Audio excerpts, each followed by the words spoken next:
Hey, Angela Langlotz, trademark and business law attorney here, going live as I do every weekday to discuss trademark and other business law matters, other IP matters. Today I want to talk about a trademark war between travel superstore Buc-ee's and upstart rival Choke Canyon Travel Center.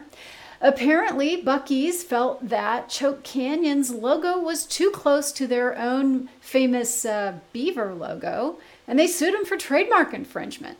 So let's have a look at that, and let's see really just how close it is. Now, keep in mind, to be confusingly similar, it doesn't have to be exact.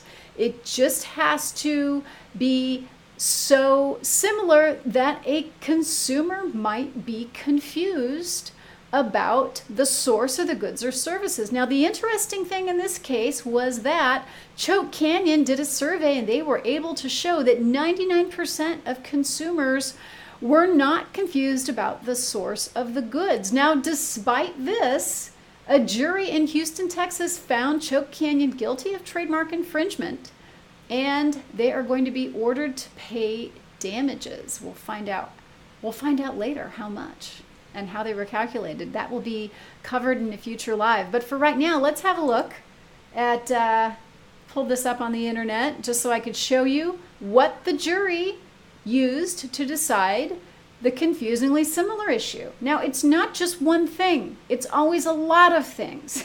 It's the proverbial straw that breaks the camel's back. It's not just one thing. So they looked at a number of factors. One of the factors was this logo. Now you can see, this is how the Choke Canyon logo evolved over the years. You can see that at first the Choke Canyon logo was quite dissimilar from the Buc-ee's logo. The Buc-ee's logo's kind of stayed the same over the years. The Choke Canyon logo, however, has evolved to be more like the Buc-ee's logo than unlike the Buc-ee's logo.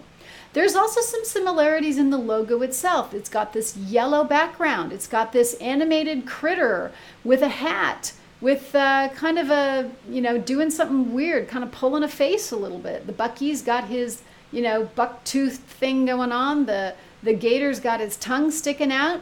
They're both pointing toward the right, and they both kind of have this, similar cartoonish look. Right? It looks like maybe they were even, drawn by the same artist. I don't know, but they're starting to look more similar. Now, personally, I, as the consumer, would not be confused when confronted with these two logos, and it appears that the jury didn't care about that aspect, which is really surprising to me because that's kind of one of the classic hallmarks of these infringement actions is this confusingly similar analysis and actual consumer confusion. So even though there was no actual confusion shown, in fact, quite the contrary, 99% of the people surveyed, and they surveyed about 300 people, were not confused. Nonetheless, the jury said, sorry, you're guilty of trademark infringement. What else was a factor? Well, the similarity of the products and services was a swaying point for the jury. And if you look at how the products and services are being presented in the retail space, I think you have to agree that Choke Canyon has at least taken some inspiration from Buc-ee's. Look at the ice. So we've got the critter logo here, the ice. It's 89 cents at Buc-ee's, more expensive at Choke Canyon. Note that, y'all. And it's funny, if you go on a Texas highway long enough, you will eventually see a Buc-ee's. And going in is one of those Texas experiences. I recently had my first Buc-ee's experience. I saw it along the roadside, and even though I didn't need to stop, I did. I begged to stop because I wanted to go in and see the Buc-ee's. They did have clean restrooms. They have very clean restrooms. They sell gas, ice, coffee cups, snacks, hot food, cold food, beer, wine, no liquor, note to self, a bunch of souvenir stuff. And you can see some of the t-shirts here, right? So there's the Buc-ee's t-shirts, and then I'm just calling him Crocky. That's what I'm calling their crocodile. Crocky, the Crocky logo. You've got your beer koozie with the, that's what we call it here in Texas, a koozie, not a cozy, a koozie. Don't know why. Never mind. if I ask too many questions about why they do things a certain way here in Texas, they're going to pull my card, and I haven't even been here for 5 years, okay? Anyway, so here's your Buc-ee's beaver logo, here's your Crocky logo, here's your, snack area with the banners. There's some more banners here, right? So it's kind of starting to look like there's maybe a little bit of trade dress infringement going on here. I talked about trade dress, I think, last week.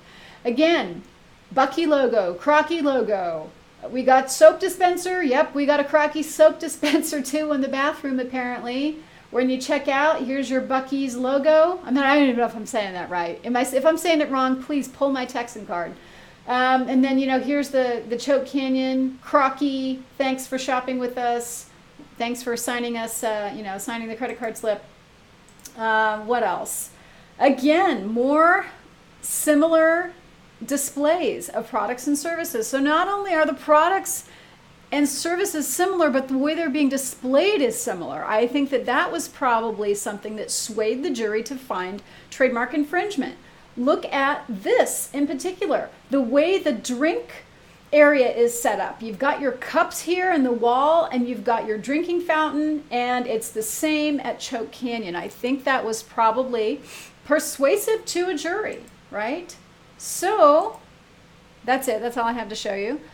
But the point I want to illustrate here is that if you are coming up with a trademark for your business, you need to be sure to stay far, far away from any famous or beloved or well-known marks that are being used in your geographic area by your competitors, because if you get too close to those, you're going to be found liable by a jury of your peers for trademark infringement, and it's a very expensive proposition. I'm Angela Langlotz, and you can find me here online. I go live every weekday to talk about trademark, intellectual property, and business law issues.